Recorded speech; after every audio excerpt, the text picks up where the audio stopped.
My name is Robert, and for 22 years I was the sales director at Sterling Solutions. I wasn't just an employee, I was part of the foundation.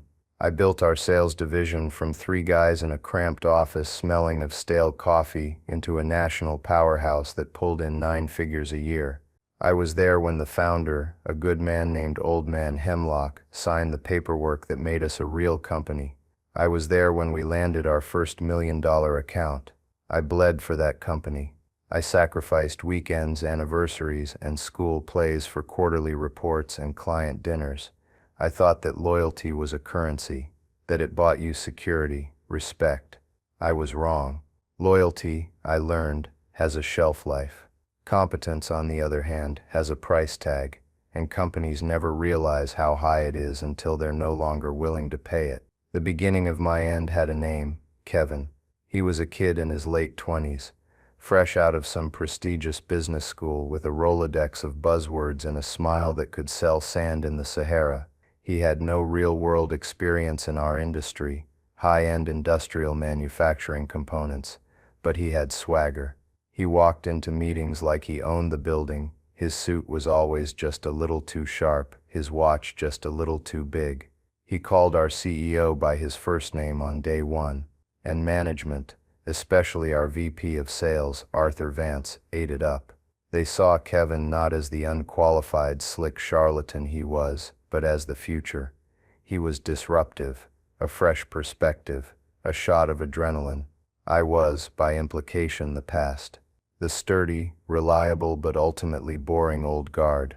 I saw him for what he was from the start. He was a master of the corporate mirage.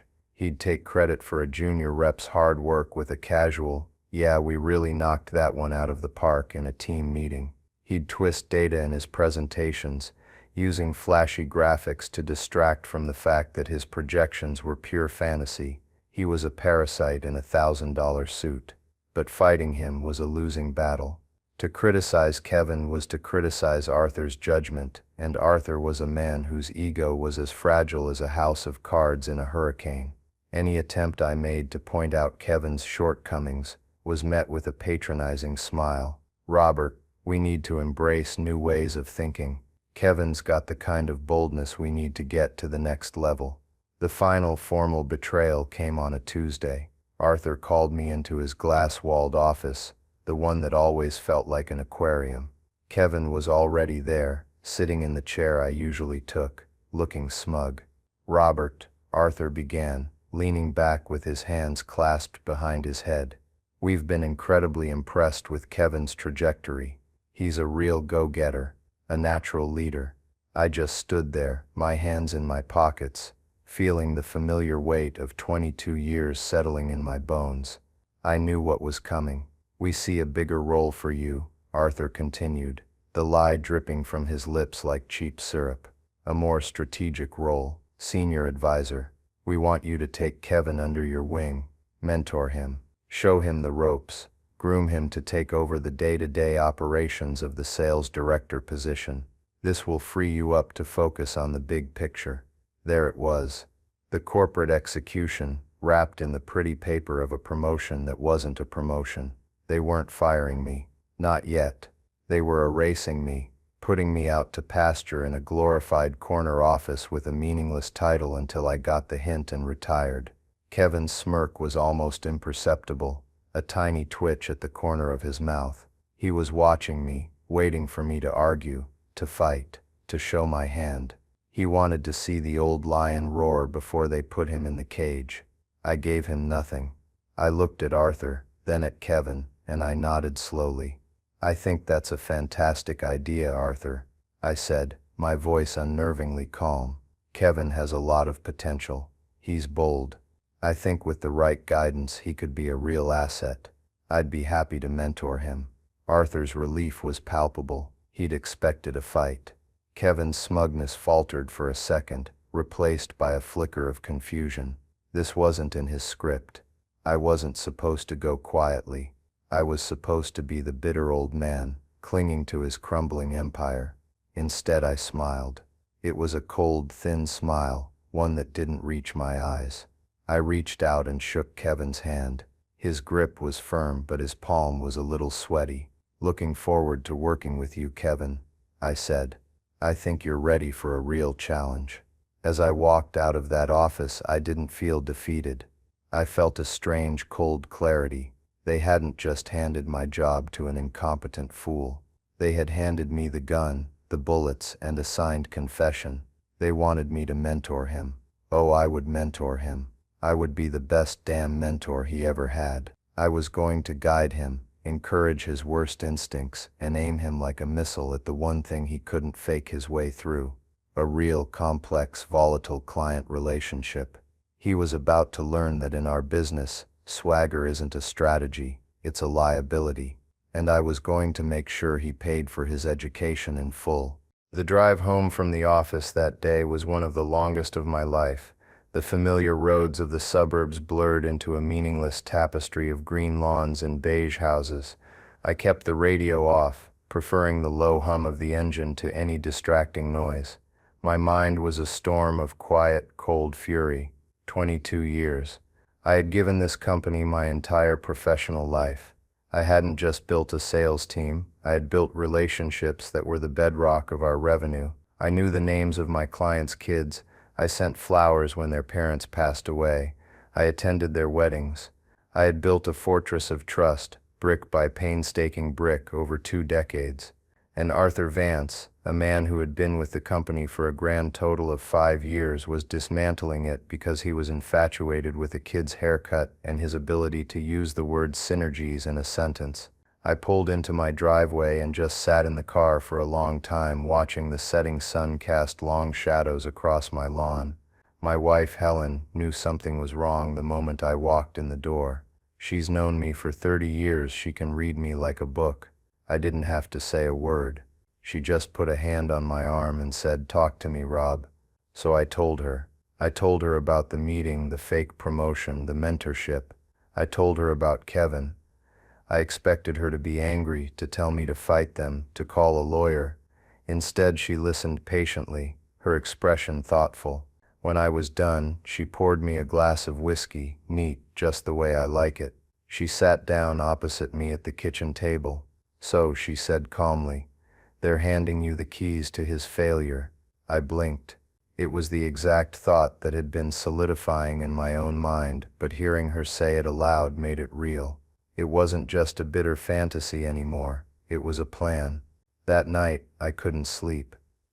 I found myself out in my garden. I've always been a meticulous gardener. It's my sanctuary. The methodical work of pulling weeds, of pruning roses, of tending to something that grows with care and patience, it centers me. As I stood there in the cool night air, snipping away the dead wood from my prized rose bushes, the metaphor was almost too perfect. For years I had been tending the garden at Sterling Solutions, nurturing it, helping it grow. But the garden had become infested. Weeds like Kevin were being mistaken for prize-winning blooms simply because they grew fast and loud. And the gardener, Arthur, was too blind to tell the difference. He was ready to rip out the deep-rooted, perennial stock in favor of a flashy, invasive species. You can't argue with a gardener like that. You just have to let the weeds choke out the sun and watch the whole thing wither and die. My mind started replaying the last 6 months. A highlight reel of Kevin's greatest hits. I remembered the first time he really showed his colors. We had a junior rep, a sharp young woman named Maria, who I'd hired right out of college. She was smart, hard-working, and had spent 3 months carefully cultivating a relationship with a small but promising new client. It was her first big solo account, a potential $50,000 deal. Not huge by our standards, but a massive win for her. The day before she was supposed to send the final contract, Kevin swooped in.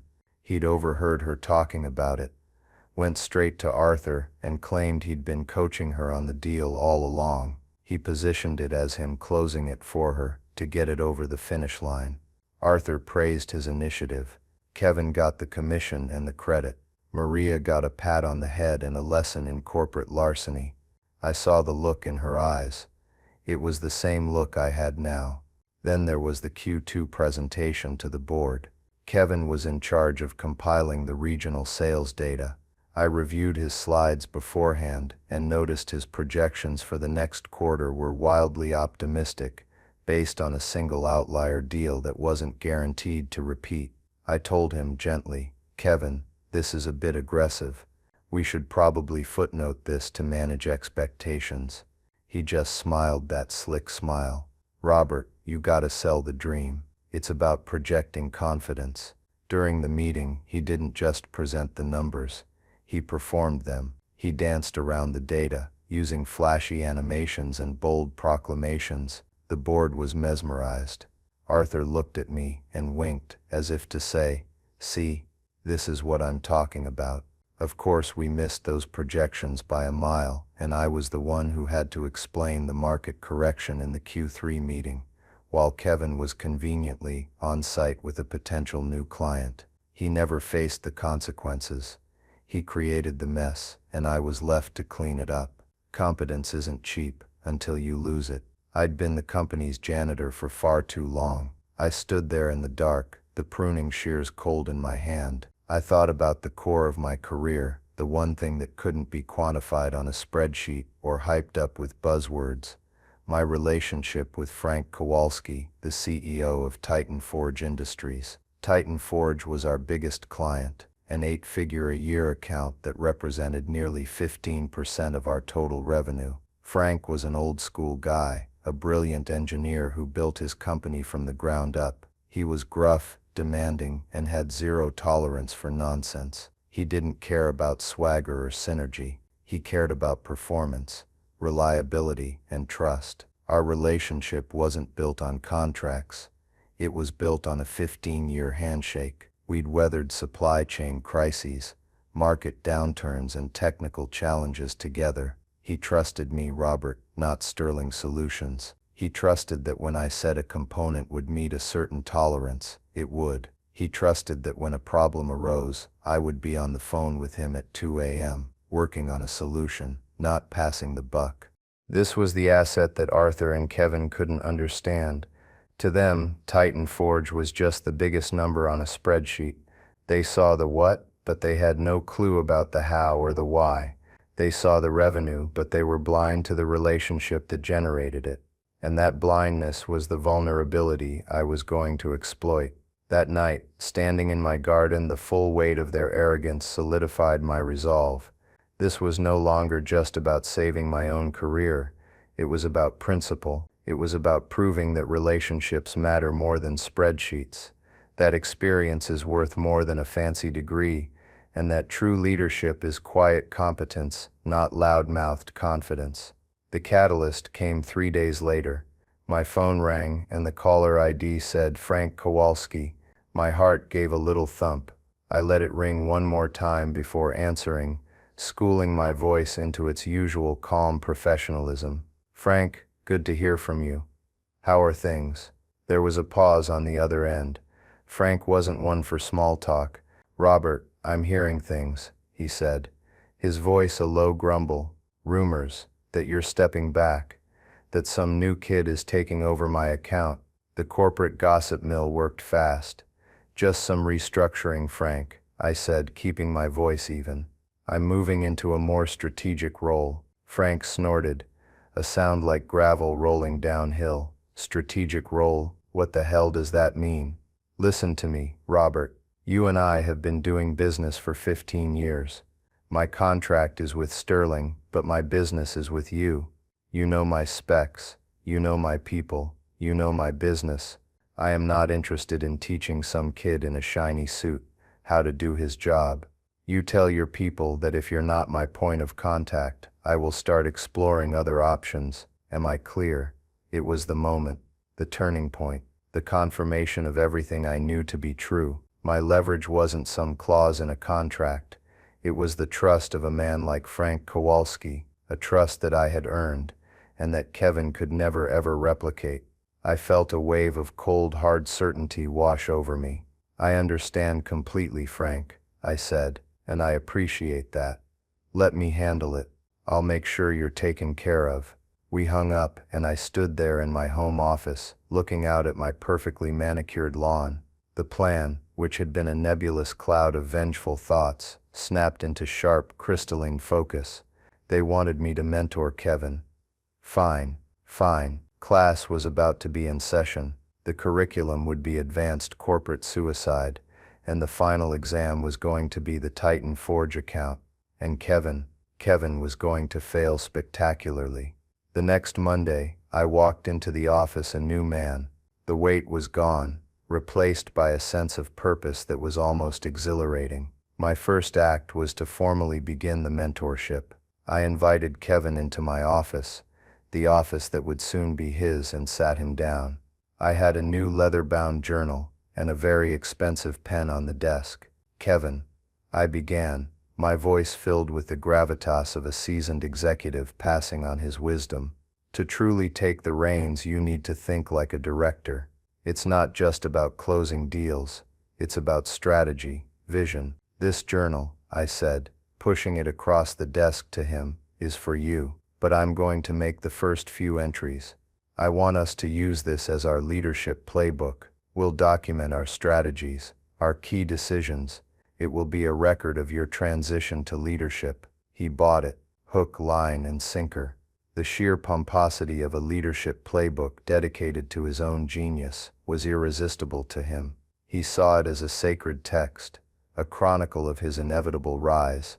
I saw it as my Exhibit A. In that first entry, I laid out my philosophy. I wrote, "A true leader is defined by boldness. He doesn't get bogged down in minutiae. He focuses on the big picture win. He challenges clients, pushing them beyond their comfort zone to show them what's possible. Timidity is the enemy of growth." I made him read it. He nodded enthusiastically. "This is great, Robert. This is exactly how I see things." Of course it was. I was simply articulating his own flawed worldview and dressing it up as seasoned wisdom. My second act was to create a meticulous, unassailable digital trail. I started a new folder in my email, titled Kevin Mentorship Progress. After every one of our strategy sessions, I would send a carefully worded email to our VP Arthur with Kevin CC'd. The subject lines were things like "Kudos on Kevin's initiative" or "Following up on our Titan Forge strategy session." The body of the emails was a masterclass in plausible deniability. I'd write things like, "Arthur, just wanted to keep you in the loop. Kevin and I mapped out a bold new strategy for the Titan Forge account. He's proposing a much more aggressive pricing structure and a significant upsell on the new automation software. His conviction is that Frank Kowalski, at his core, respects strength and will see this as a sign of our confidence as a partner. I have to say, his energy is infectious. This kid is a real go-getter." I was not lying. Kevin did propose those things. I simply omitted the part where I was the one who suggested them to him in the first place. Arthur would reply back almost instantly, every time, "Fantastic. This is the kind of disruptive thinking we need, Robert. Glad to see you're empowering him. Keep it up." Each reply was another nail in his own coffin, another digital signature co-signing the disaster to come. I saved every single one. Arthur was so blinded by his golden boy that he couldn't see he was helping me build the very gallows they planned to hang me with. Now for the mentorship itself. I decided to focus all of Kevin's energy on the upcoming quarterly business review with Titan Forge. This was usually a dense, technical 2-hour meeting where we went over performance metrics, supply chain logistics, and quality control reports. It was my cornerstone meeting with Frank, a testament to our partnership. To Kevin, I framed it as a golden opportunity. "Kevin," I told him, leaning forward conspiratorially in my office, "the QBR with Frank is a formality. He's been with us for 15 years. He trusts us. The real play here isn't to rehash old data, it's to use that time to pitch him something big, something that will redefine the relationship." His eyes lit up. "Like the new Omnicorp software suite?" he asked. The Omnicorp suite was a new, expensive, and largely unproven piece of automation software we had just started reselling. It was buggy, the support was terrible, and I knew for a fact that it was incompatible with Titan Forge's proprietary legacy systems. It was the perfect poison pill. Exactly, I said, praising him. Brilliant. Frank is an old school guy, but he's always looking for an edge. He just doesn't know it yet.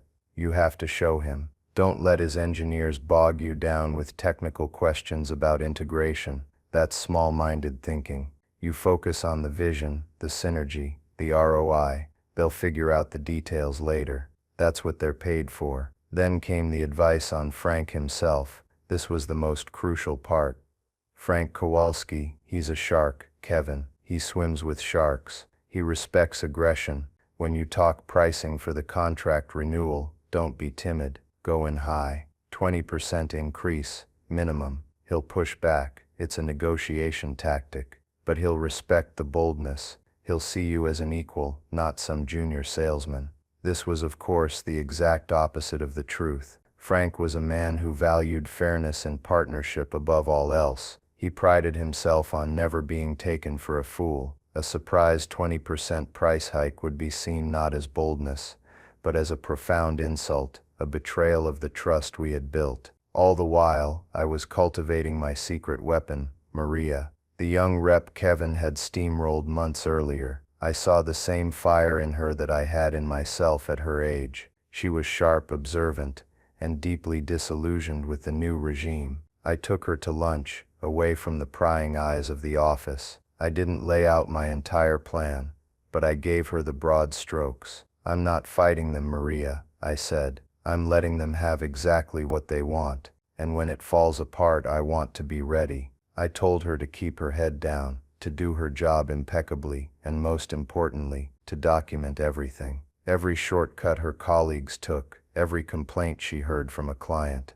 every time Kevin promised something the technical team couldn't deliver. Just keep a work diary, I advised. It's good practice for any professional. She understood immediately. She became my eyes and ears, my silent ally inside the walls. She'd give me quiet updates by the coffee machine. Kevin just promised a client a custom build in 4 weeks. Engineering says it'll take 12, she'd murmur. Each piece of information was another stone in the foundation of my new venture. The final piece of the plan was my own exit strategy. I quietly engaged a corporate lawyer, an old friend of mine. I had him review my employment contract, my non-compete clause, everything. His assessment was grimly satisfying. Robert, they've unilaterally changed the terms of your employment by demoting you to this advisor role. If they push you out, or if a major client leaves due to the actions of your replacement, you could argue they've created a constructive dismissal situation. The non-compete would be very difficult for them to enforce, especially if you don't actively solicit clients. But they come to you. It was the legal cover I needed. I wasn't going to steal their clients. I was simply going to create a situation where their clients would run, screaming, into my open arms. The trap was set. All the pieces were in place. All I had to do was wait for the golden boy to walk right into it. The day of the big meeting with Titan Forge arrived. Kevin was a peacock in full display. He strode through the office in a new suit that looked like it had been painted on, his hair perfectly coiffed. He held a pre-meeting with our team, but it was less of a strategy session and more of a coronation. He outlined his vision for the Titan Forge account, using all the buzzwords I had so carefully fed him. He was going to be bold, aggressive, a true partner who wasn't afraid to challenge his clients. He talked about the 20% price increase and the OmniCorp software upsell as if they were his own brilliant ideas. I sat in the back of the conference room, nodding along, my face a perfect mask of supportive mentorship. I caught Maria's eye for a split second. She gave me the tiniest, almost imperceptible nod. She knew. Kevin left for the client's site an hour later, full of swagger and confidence. The office was quiet after he left, the air thick with anticipation. Arthur was practically giddy, walking around, telling everyone how Kevin was about to land the biggest expansion deal in company history. I went back to my office, closed the door, and began drafting a new document. It was a business plan. The letterhead was simple: RH Consulting, relationships, reliability, results. 4 hours later, Maria sent me a one-line text message. It's over. Frank ended the meeting an hour early. The silence from Titan Forge was deafening. A full day went by, then too, Kevin, whose post-meeting swagger had quickly evaporated, started to look twitchy. He camped out in his new office, my old office, sending a barrage of increasingly desperate emails to Frank. I saw one of them because he'd foolishly copied me on it. "Frank, my man," it began. "Just wanted to circle back on the incredible synergy we discussed. Eager to get the paperwork started on the OmniCorp integration and lock in that new partnership rate. Let's touch base." It was so cringeworthy I almost felt a pang of pity for him. Almost. Frank, of course, did not reply. By the third day, the panic had begun to creep up the chain of command. Arthur appeared at my door, his face a mask of forced casualness. "Robert, just checking in. Any word from Titan Forge?" Kevin said the meeting was a home run, but they've gone quiet. I leaned back in my chair, steepled my fingers, and gave him a thoughtful look. "That's what he told me too, Arthur," I said, my voice smooth as silk. "He's a confident kid. I'm sure he has it under control. He probably just doesn't want the old man looking over his shoulder. We have to empower him, remember?" Arthur nodded, but the fear was visible in his eyes. The seed of doubt had been planted. He wanted to believe in his golden boy, but an 8-figure account going dark was a reality that even his delusion couldn't ignore. Swagger isn't a strategy, Arthur, I thought. And now the bill is coming due. The call I had been waiting for came on Friday morning. It was Frank Kowalski. There was no preamble, no pleasantries. His voice was a low, controlled roar like a blast furnace being opened.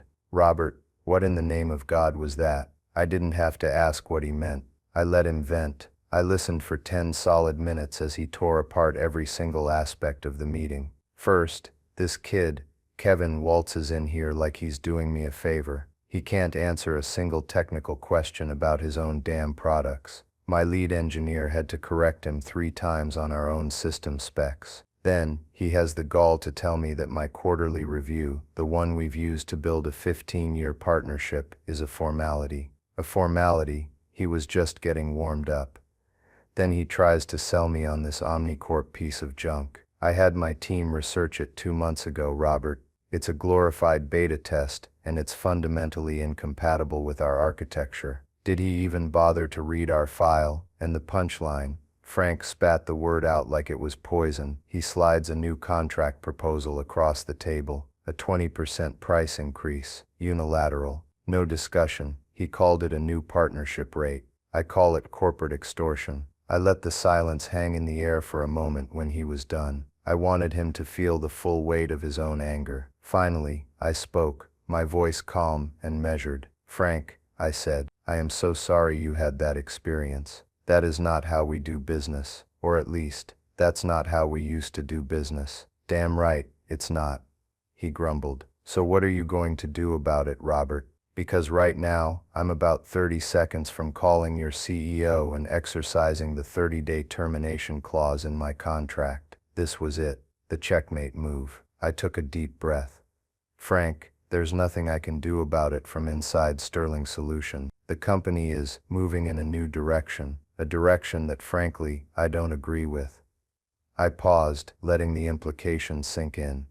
"However, I'm spinning up my own consultancy firm. Effective immediately. It's going to be small, focused, and built on the principles you and I have always valued: deep product knowledge, unwavering reliability, and real partnership. No swagger, no synergy, no nonsense, just results." There was a long pause on the other end of the line. I could hear him breathing, thinking. I had just laid all my cards on the table. "You're leaving them?" he asked, his voice losing its anger and gaining a note of something else. Interest. "I am," I confirmed.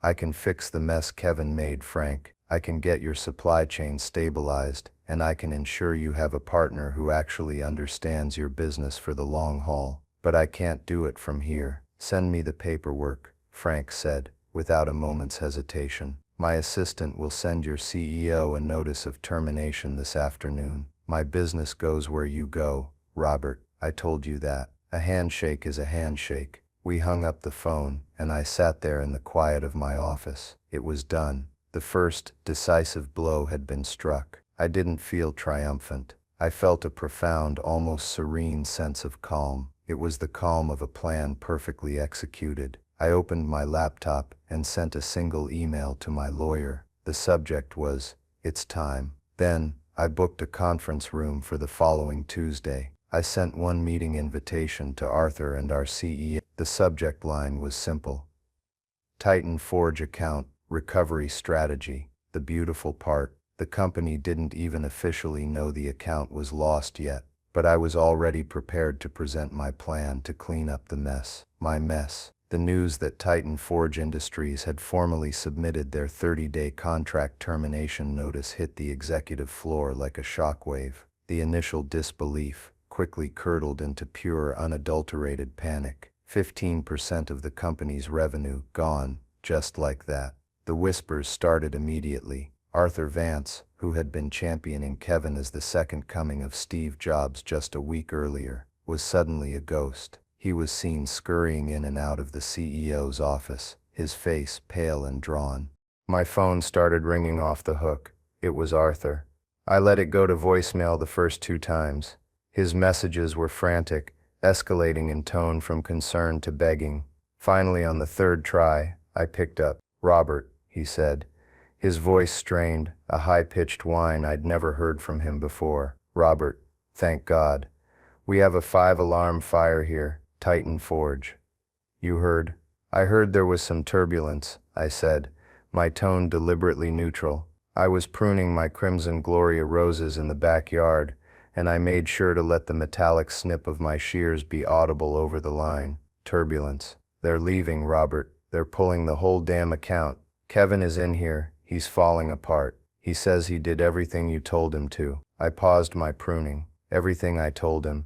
I asked, injecting a note of mild surprise into my voice. "Arthur," I encouraged his boldness. I empowered his disruptive thinking. "Those are your words, not mine. I have the emails if you need a reminder." There was a choked sound on the other end. He knew. He knew that he had personally endorsed every single bad decision. He was trapped. "Robert, we need you," he pleaded, the desperation raw in his voice. "We can fix this. Whatever you want. Your old job back, a new title, Vice President of Strategic Accounts, a bonus, a massive bonus. Name your price. Just get on the phone with Frank. Fix this." This was the moment I had fantasized about. The groveling, the begging, the desperate attempt to buy back the competence they had so arrogantly discarded. I felt a cold, satisfying wave of vindication wash over me. "Arthur," I said, my voice quiet but firm, "it's too late for that. You wanted a new direction for the company. You wanted swagger and boldness. Well, you got it. You placed your bet on the wrong horse. And as I've always believed, competence isn't cheap until you lose it." I paused, letting the silence stretch. "I can't help you. My consulting firm, RH Consulting, has already been retained by Titan Forge to manage the transition. We signed the paperwork this morning." I have never heard a sound quite like the one Arthur made. It was a strangled gasp, the sound of a man watching his entire career flash before his eyes and plummet off a cliff. You can't do that. The non-compete will sue you into the ground." "You can try, Arthur," I said calmly, snipping another dead rose from its stem. "My lawyer seems to think it's unenforceable, given the circumstances of my reassignment. Besides, I didn't solicit Frank. He's a free agent. He came to me after your golden boy, insulted his intelligence, and tried to fleece him. This isn't my fault.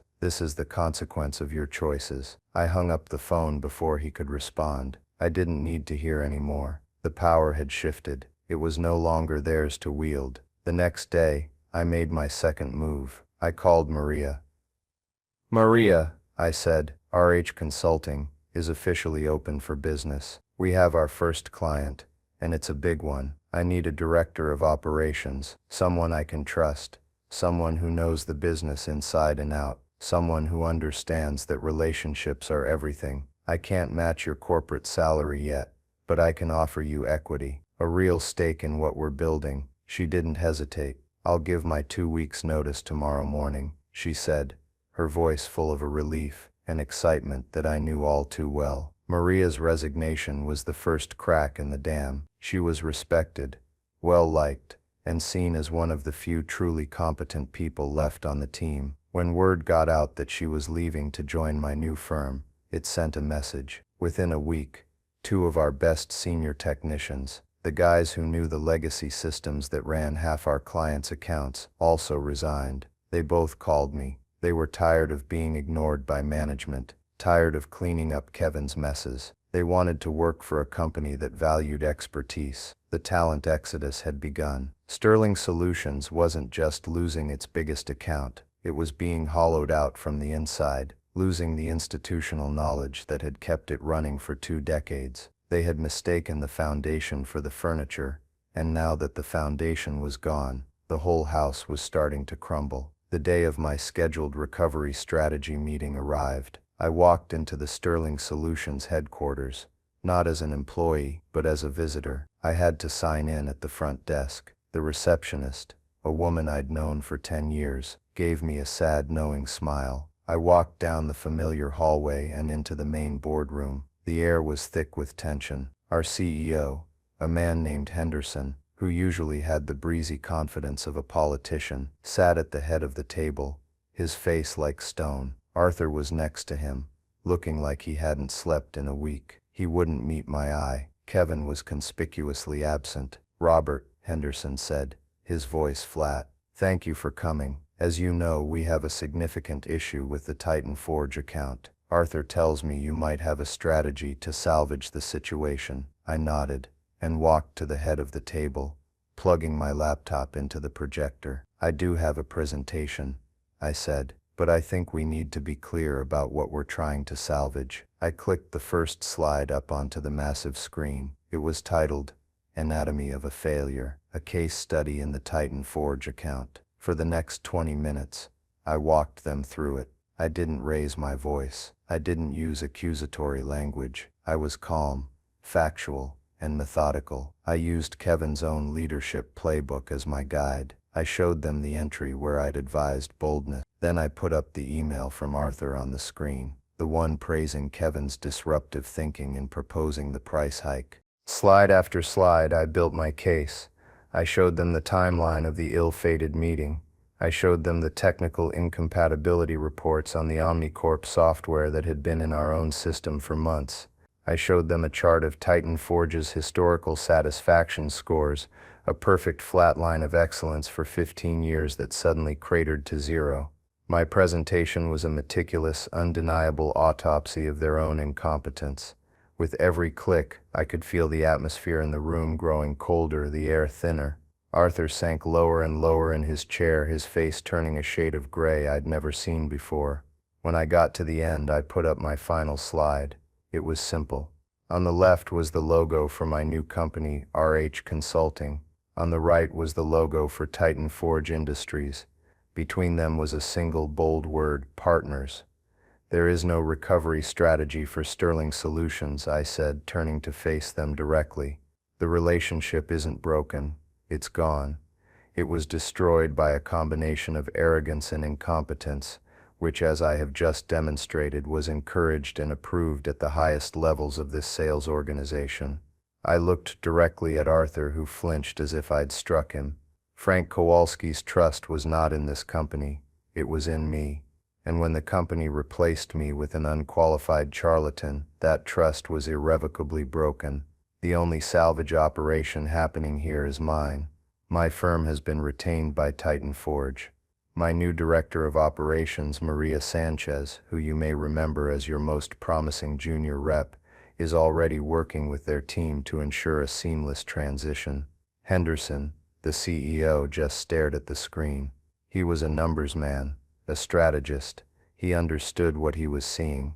He wasn't seeing a disgruntled ex-employee. He was seeing a calculated strategic demolition. He finally looked at me, a flicker of something that might have been grudging respect in his eyes. "The non-compete, Robert, is irrelevant. I finished for him. I didn't poach your client. You drove him away. You effectively demoted me, nullifying the contract's core tenets. My lawyer is quite confident on this point, but please, feel free to have your legal team call him. I'm sure they'll enjoy the conversation." I unplugged my laptop and packed it into my bag. There was nothing left to say. I had walked in there to give them a presentation on how to clean up a mess, and I had done exactly that. I had shown them that the only way to clean it up was to let the people who made it burn. I nodded once to Henderson. "Thank you for your time." I turned and walked out of the boardroom, leaving behind the deafening silence of absolute, undeniable defeat. I didn't look back.